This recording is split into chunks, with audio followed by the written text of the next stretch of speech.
افلا یتدبرون القرآن، تدبر قرآن، مولانا امین احسن اصلاحی۔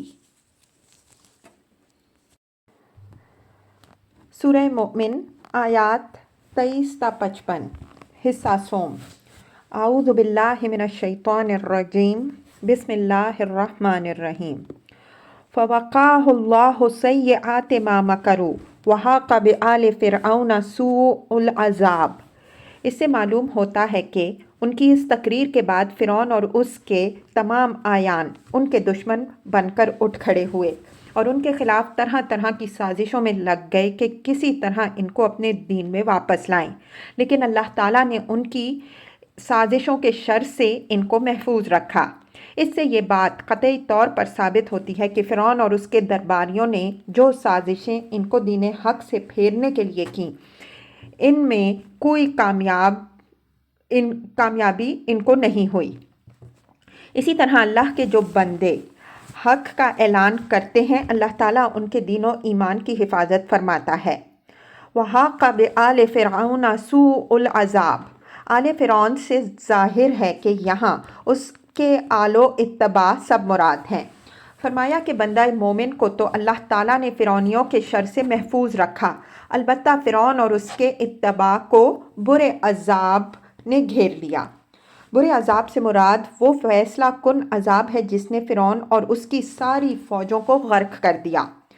اس کو برے عذاب سے تعبیر کرنے کی وجہ یہ ہے کہ حضرت موسیٰ علیہ السلام کی دعوت کے دوران میں متعدد عذاب اہل مصر پر آئے، لیکن یہ عذاب تنبیہ و تذکیر کے لیے تھے، جن میں مومن و کافر دونوں ہی آزمائے گئے۔ لیکن یہ آخری عذاب جو آیا تو اس سے مومن تو محفوظ رکھے گئے، لیکن فرعون اور اس کی نسل کی اس نے جڑ کاٹ دی۔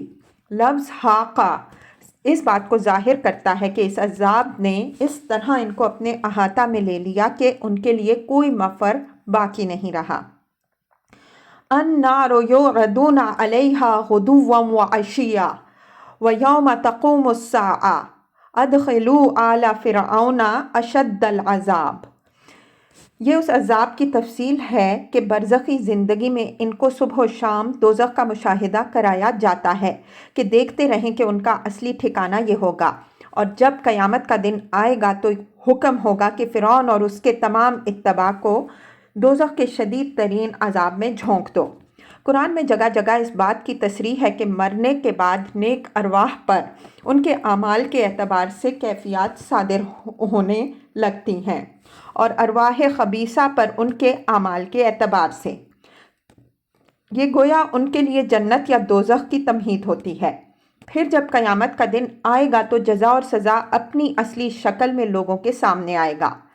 حدیثوں میں عذاب قبر کا جو ذکر آیا ہے وہ اسی برزخی زندگی سے متعلق ہے۔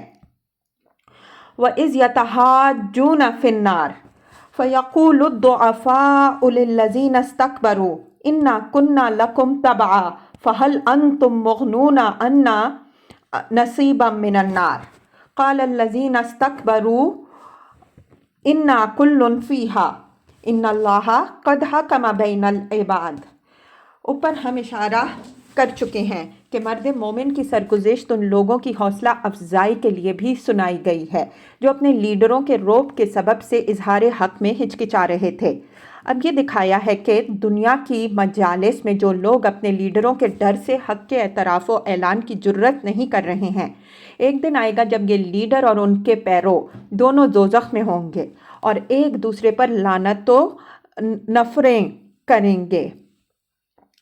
کمزور اور دبے ہوئے لوگ بڑے بننے والوں سے کہیں گے کہ دنیا میں ہم آنکھ بند کر کے آپ لوگوں کے پیرو بنے رہے، تو کیا آج آپ لوگ اس عذاب دوزخ میں سے کچھ اپنے سر لینے والے بنیں گے جو ہمارے حصے میں آیا ہے؟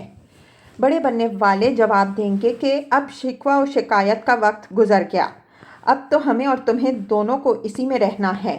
اللہ تعالیٰ نے بالکل عدل کے ساتھ بندوں کے درمیان فیصلہ فرما دیا۔ مطلب یہ ہے کہ یہ عذر کسی کے لیے کچھ نافع نہیں ہوگا کہ وہ دوسروں کے دباؤ میں تھا، اس وجہ سے باطل کا پیرو بنا رہا۔ اپنے نفس کی ذمہ داری ہر شخص پر خود ہے، یہ ذمہ داری وہ دوسروں پر ڈال کر سبکدوش نہیں ہو سکتا۔ اس وجہ سے ہر شخص خواہ وہ کتنا ہی دبا ہوا ہو اللہ پر بھروسہ کر کے حق کا اعلان کرے اور یہ اعتماد رکھے کہ اللہ اس کی حفاظت فرمائے گا، اور اگر اس راہ میں اس کی موت بھی آئی تو یہ موت شہادت کی موت ہوگی۔ یہاں یہ بات قابل توجہ ہے کہ کفر و فسق کے ان لیڈروں کے لیے قرآن نے لفظ استکبرو استعمال فرمایا ہے، جس کے معنی ہوں گے وہ بڑے بنے رہے یا وہ جو بڑائی کے گھمنڈ میں رہے۔ یہ فاسقانہ قیادت کی تعبیر کے لیے سب سے زیادہ موزوں و معنی خیز لفظ ہے۔ اس کائنات میں بڑائی صرف اللہ کے لیے ہے، اس وجہ سے ہر وہ قیادت جو اللہ کے راستے سے ہٹانے والی ہے وہ استکبار پر مبنی ہے اور اس کا انجام بالآخر دوزخ ہے، اس قیادت کے مدعیوں کے لیے بھی اور اس کے پیرووں کے لیے بھی۔ وقال الذین فی النار لخزنۃ جہنم ادعوا ربکم یخفف عنا یوما من العذاب قالوا اولم تأتکم رسلکم بالبینات قالوا بلی قالوا فادعوا وما دعاء الکافرین الا فی ضلال۔ جب دوزخی دیکھیں گے کہ یہاں نہ ان کے شرکاء و شفعاء کام آنے والے بنے اور نہ ان کے لیڈر ہی ان کی کوئی مدد کر سکے تو وہ ہر طرف سے مایوس ہو کر دوزخ کے داروغوں ہی سے التجا کریں گے کہ آپ ہی لوگ اپنے رب سے درخواست کیجئے کہ ہمارے عذاب میں زیادہ نہیں تو ایک ہی دن کی تخفیف کر دی جائے کہ ہم ذرا دم لے لیں۔ وہ جواب دیں گے کہ کیا تم لوگوں کے پاس تمہارے رسول نہایت واضح دلیلیں لے کر نہیں آتے رہے ہیں؟ وہ کہیں گے ہاں یہ بات تو ضرور ہے۔ تو وہ جواب دیں گے اگر یہ بات ہے تو تم ہی اپنی درخواست کرو، ہم تمہارے جیسے لوگوں کے لیے کوئی درخواست نہیں کر سکتے۔ وما دعاء الکافرین الا فی ضلال، یعنی اس وقت کافروں کی ہر دعا و فریاد اور ہر چیخ و پکار بالکل صدا بصحرا ہوگی، نہ ان کے مزعومہ دیوی دیوتا ان کی فریادیں سنیں گے، نہ ان کے لیڈر ان کے کچھ کام آئیں گے اور نہ اللہ تعالیٰ کے ہاں ان کی کچھ سنوائی ہوگی۔ امید کے تمام دروازے ان کے لیے بند ہو جائیں گے۔ انا لننصر رسلنا والذین آمنوا فی الحیاۃ الدنیا ویوم یقوم الاشہاد۔ اس آیت کا تعلق اوپر آیت 45 سے ہے۔ بیچ میں 5 آیتیں ضمنی طور پر اس عذاب کی وضاحت کے لیے آ گئیں جس سے فرعون اور اس جیسے مستکبروں اور ان کے پیرووں کو سابقہ پیش آئے گا۔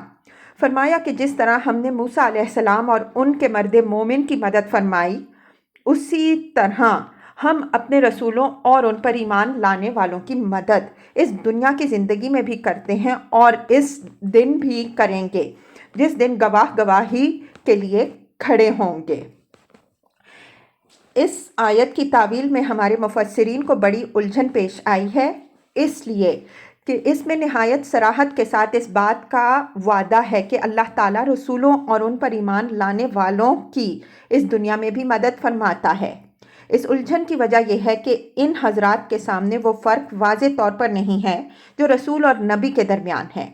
ہم اس کتاب میں جگہ جگہ اس فرق کو واضح کرتے آ رہے ہیں، اس کو نگاہ میں رکھیے۔ رسولوں کے لیے سنت الہی یہی ہے کہ وہ جس قوم کی طرف بھیجے جاتے ہیں اس کے لیے وہ خدا کی عدالت ہوتے ہیں۔ اگر قوم ان کی تکذیب کر دیتی ہے تو وہ لازماً فنا کر دی جاتی ہے، عام اس سے کہ وہ کسی خدائی عذاب سے تباہ ہو یا اہل حق کی تلوار سے شکست کھائے، اور عام اس سے کہ یہ واقعہ رسول کے سامنے ہی پیش آئے یا رسول کے اس دنیا سے رخصت ہو جانے کے بعد۔ حضرت نوح علیہ السلام سے لے کر حضرت مسیح علیہ السلام تک ہر رسول کی زندگی اس سنت الہی کی شہادت دیتی ہے اور ہم برابر اس کی وضاحت کرتے آ رہے ہیں۔ یوم یقوم الاشہاد سے مراد ظاہر ہے کہ قیامت کا دن ہے، اس لیے کہ اس دن اللہ تعالیٰ ہر نبی اور ہر رسول سے گواہی دلوائے گا کہ اس نے لوگوں کو کیا تعلیم دی۔ اسی طرح امتوں سے سوال ہوگا کہ انہوں نے اپنے رسولوں کو کیا جواب دیا۔ خدا کے ملائکہ بھی لوگوں کے اعمال کے رجسٹر ساتھ پیش کریں گے۔ ان احوال کی تفصیل سورہ مائدہ اور بعض پچھلی صورتوں میں گزر چکی ہے۔ یوم لا ینفع الظالمین معذرتہم وَلَهُمُ اللَّعْنَةُ وَلَهُمْ سُوءُ الدَّارِ۔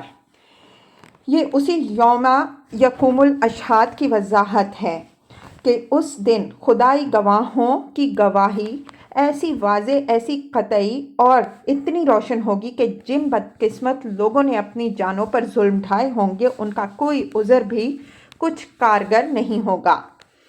یہاں تک کہ جو لوگ اپنی گمراہی کا ذمہ دار اپنے لیڈروں کو بنانا چاہیں گے ان کا عذر بھی مسموع نہیں ہوگا۔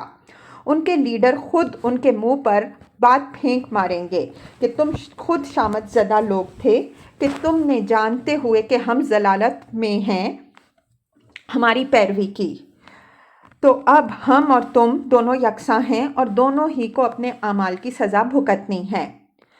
وَلَهُمُ اللَّعْنَةُ وَلَهُمْ سُوءُ الدَّارِ، یعنی ان کی معذرت کے جواب میں ان پر خدا اور اس کے فرشتوں کی پھٹکار ہوگی اور ان کے اعمال کی پاداش میں ان کے لیے برا ٹھکانہ ہوگا۔ وَلَقَدْ آتَيْنَا مُوسَى الْهُدَىٰ وَأَوْرَثْنَا بَنِي إِسْرَائِيلَ الْكِتَابَ هُدًى وَذِكْرَىٰ لِأُولِي الْأَلْبَابِ۔